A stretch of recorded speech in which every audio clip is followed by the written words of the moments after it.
શિવ પુરાણ બતાવે છે, લિંગ પુરાણ બતાવે છે. શ્રાવણ મહિનો શું કામ? નમામીશ મીશાન નિર્વાણ રૂપમ વિભુ વ્યાપકમ બ્રહ્મ વેદ સ્વરૂપમ. નિર્વાણ રૂપ શ્રાવણ મહિનો શું કામ છે? શિવ પુરાણ કહે છે, બરોબર, ભોલેનાથ કહે છે, ઓઘડી માં ભવાનીને આ વાતો કરે છે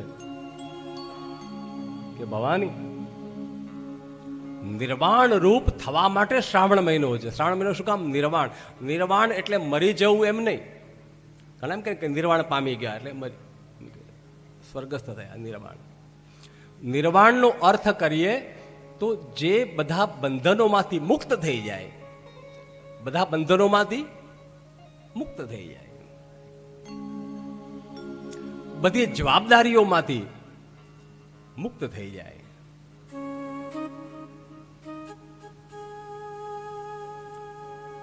અને બધી જવાબદારીઓ બે જવાબદાર થઈ જાય એમ નહીં, પણ બધી જવાબદારીઓ સંપૂર્ણ કરી અને શિવમાં જે જોડાઈ જાય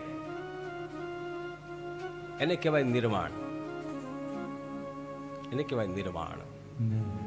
નમામીશ મીશા નિર્વાણ રૂપમ વિભુ વ્યાપકમ બ્રહ્મ વેદ સ્વરૂપ.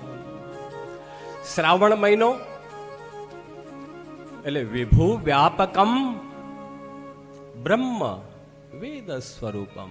એક જ પંક્તિ લઈશું આપણે. બધામાં ભગવાન શિવને જોવાની પ્રક્રિયા એટલે શ્રાવણ મહિનો. વિભુ વ્યાપકમ, ભગવાન વિભુ એટલે શિવ. શિવને બધામાં જોવાની આપણી દ્રષ્ટિ થઈ જાય. અને તમે બધા ગાવ જ છો ને, અને સંતોએ પણ ગાયું છે કે આપો દ્રષ્ટિમાં તેજ અનોખું, સારી સૃષ્ટિમાં શિવ રૂપ દેખું.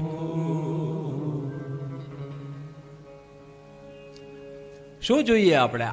દ્રષ્ટિમાં તેજ શેનાથી આવશે? શ્રાવણ મહિનાથી આવશે.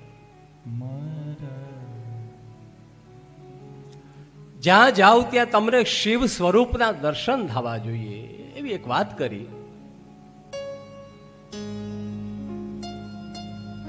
શ્રાવણ મહિનો